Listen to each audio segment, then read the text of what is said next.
Saya sengaja membuat konten ini itu sebagai wujud respon saya terhadap teman-teman yang antusias, yang semangat untuk terus belajar. Dan saya harap dengan adanya konten ini bisa menjadi insight tambahan buat teman-teman yang selalu mantengin channel Tony Midi dan juga yang ingin berproses di dunia ilustrasi. Oke?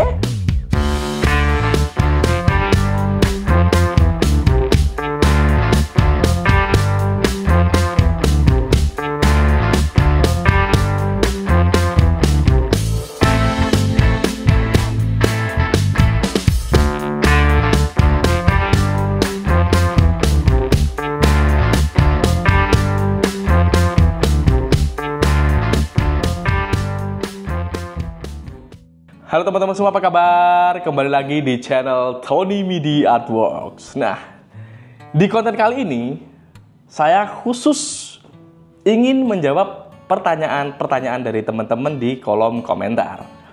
Nah, setelah beberapa hari saya scrolling di tiap konten video saya, itu saya menemukan banyak sekali pertanyaan-pertanyaan dari teman-teman semua. Setelah saya membaca semua pertanyaan-pertanyaan tersebut, lalu saya merangkum ada beberapa bab, ada beberapa kelompok pertanyaan di masing-masing pertanyaan tersebut. Jadi misal di pertanyaan tentang teknis ilustrasi dan teknik menggambar itu ada beberapa pertanyaan. Di pertanyaan tentang inspirasi, tentang klien itu juga ada beberapa pertanyaan. Jadi saya putuskan untuk setiap pertanyaan-pertanyaan yang satu arah atau satu tema itu saya kelompokkan sendiri dan saya buatkan satu konten. Di konten pertama ini saya khusus menjawab pertanyaan-pertanyaan yang saya saring dari teman-teman semua tentang proses dan teknis ilustrasi.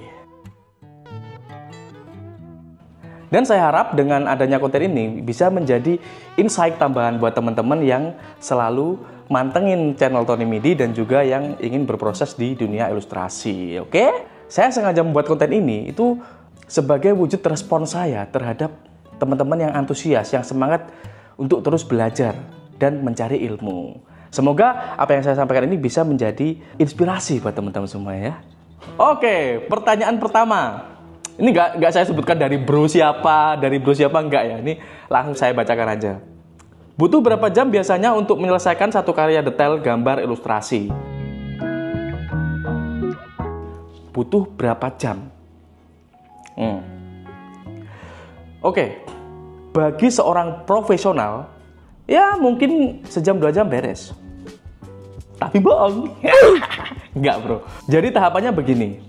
Pertama, di proses sketch itu kita membutuhkan paling tidak itu 1 hari minimal untuk menggodok semua ide sebelum dijadikan sebuah sketch. Lalu di hari kedua kita bisa mendapatkan sketsa matang. Nah itu kalau yang kalian tanyakan proses. Dan untuk finishing sebuah karya detail dari sketch menjadi final art itu biasanya membutuhkan waktu 1 sampai 2 hari. Ini yang saya ambil rata-rata di teman-teman sekitar saya dan juga dari saya sendiri. Misal kalau kalian dari sketsa kasar 1 sampai 2 hari sudah selesai dan final art 2 sampai 3 hari sudah selesai, artinya 7 hari karya detail art itu bisa diselesaikan atau bisa beres. Gitu teman-teman. Tapi perlu diingat, bagi orang-orang yang jam terbangnya jauh lebih tinggi, itu biasanya memakan waktu lebih cepat. Misal, seorang ilustrator yang sudah profesional, 1 hari dia sudah bisa menghasilkan sketsa. Dan di hari kedua dan ketiga itu artworknya bisa selesai. Jika tidak ada kendala revisi dan lain-lain guys.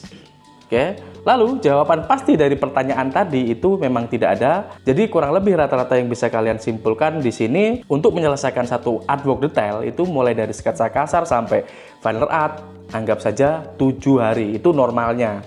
Kalau kalian profesional dari sketsa kasar sampai final art itu cuman butuh waktu 1 sampai 3 hari. Begitu kurang lebih. Lanjut ke pertanyaan kedua. Apa pen favorit untuk cross hatching?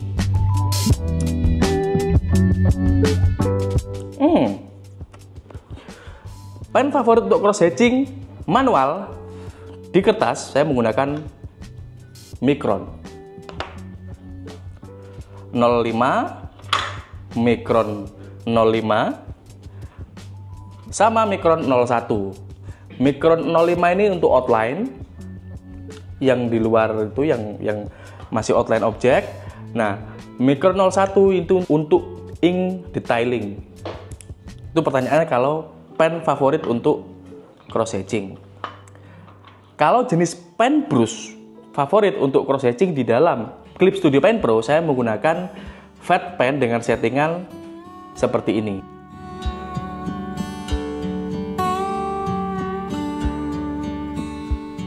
Nah, kurang lebih seperti itu. Kalau tradisional saya pakai Micron 05 dan 01, kalau digital saya pakai felt pen yang ada di dalam Clip Studio Pen Pro. Kenapa tidak pakai Procreate? Karena saya umat Clip Studio Pen Pro. Oke, pertanyaan berikutnya. Memakai pen ukuran berapa saat detail kecil?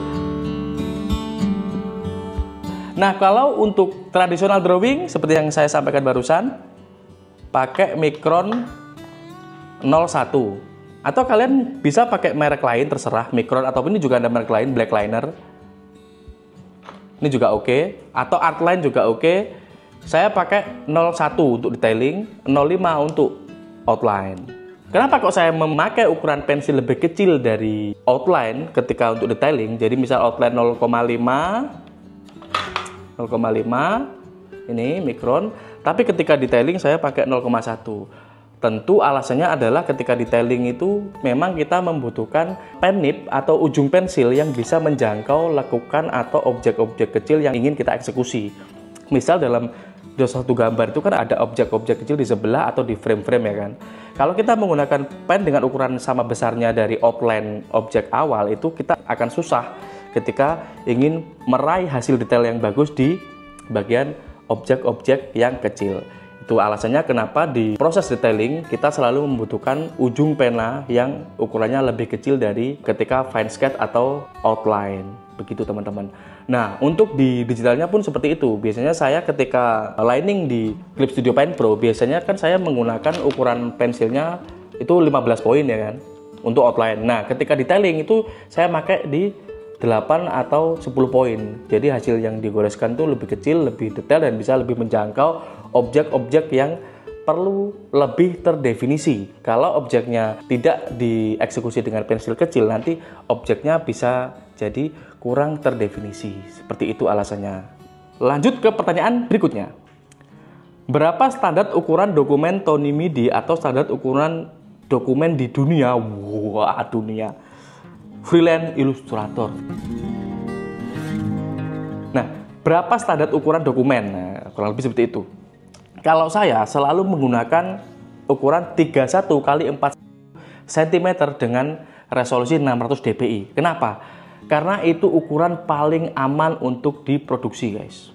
Kalau kita membuat ukurannya misal cuman Full HD atau 2K, itu biasanya untuk produksi tertentu kalau dibesarin jadi pecah. Sepengalaman saya, ini bukan saya sok senior ya, saya bekerja di ilustrasi udah hampir 15 tahun. Jadi selama ini saya sering banget mengalami komplain tentang dokumen kurang gede, ukuran yang kurang maksimal, sehingga ketika dibesarin akhirnya pecah-pecah. Nah, sampai pada suatu ketika saya menemukan konklusi bahwa ukuran yang paling jarang kena komplain adalah ukuran di 31 cm x 40 cm dengan resolusi 600 dpi. Itu pengalaman saya selama ini.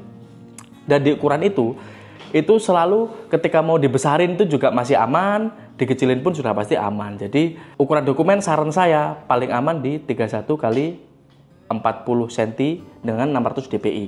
Dan untuk formatnya biasanya sih RGB ya. Buat teman-teman semua pasti kalau gambar di iPad pasti RGB, tapi kalau kalian mau aman banget itu bisa pakai format CMYK, karena rata-rata orang produksi itu selalu CMYK, percetakan itu selalu CMYK. Jadi ketika kalian membuat gambar di RGB, nanti ketika dikonversi ke CMYK itu hasilnya akan berubah warnanya, dan itu akan menjadikan masalah baru, komplain baru. So solusi saya, misal kalau kalian menggambar di RGB itu kalau bisa warnanya disesuaikan dengan warna CMYK, karena ketika diproduksi atau di sablon, dicetak dan lain-lain itu mereka melakukan tinta CMYK biar tidak terlalu gejlek istilahnya warnanya dari warna RGB ke CMYK.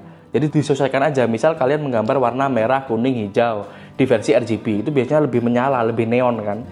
Nah, agar kalian aman walaupun gambar kalian di dokumen CMYK, kalau bisa warna merahnya itu kalian ambil aja itu stem color di CMYK-nya. Misal browsing di internet, color palette CMYK itu, kalian stem aja di situ biar aman, warna kalian tuh tetap aman ketika nanti diproduksi di CMYK, nggak ngejelek terlalu jauh. Itu penting guys, oke? Lanjut ke pertanyaan berikutnya. Format dan warna apa yang dipakai? Nah, ini baru saya tak jawab kan? Tapi tak jawab lagi nih akhirnya. Nggak apa-apa, biar makin jelas. Format dan warna apa yang dipakai? Format yang biasa saya gambar terus terang RGB. Tapi yang seperti saya jelaskan tadi, saya selalu berusaha warna yang saya keluarkan itu bisa aman ketika dikonversi ke CMYK. Kurang lebih seperti itu. Kalau format yang dimaksud di sini mungkin final output saya pakai PSD, itu udah pasti. Kecuali ada request khusus dengan vektor, tetap saya terima karena di era terbarukan sekarang,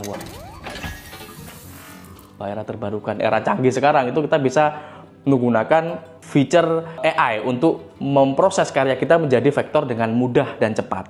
Kurang lebih seperti itu. Caranya seperti apa ya? Tinggal kalian ketik vectorizer.ai, lalu upload gambar kalian, tinggal convert, beres sudah jadi vektor. Bayarnya cuma $9 kalau nggak salah per bulan. Kurang lebih seperti itu guys. Oke, itu tadi pertanyaan terakhir di bab tentang proses dan teknik ilustrasi. Nah, nanti di konten berikutnya ada lagi bab tentang inspirasi dan klien yang akan saya buat di konten selanjutnya. Dan buat para pemula, simak benar-benar video ini agar kalian semakin bener tuh jalannya, semakin lurus kencingnya. Iya, sombong gua. Maaf. Enggak, maksudnya bab Q&A ini kalian simak baik-baik agar bisa menambahkan insight yang baik buat teman-teman semua. Dan buat teman-teman pemula, jangan lupa video ini disebarkan di grup WA keluarga, di grup pertemanan kalian, sebarkan ke semuanya agar yang ingin menjadi seorang ilustrator bisa datang ke channel ini untuk belajar bersama Tony Midi Artworks atau Tony Midi Channel di YouTube. Sampai jumpa guys. Terima kasih sudah menyimak video ini.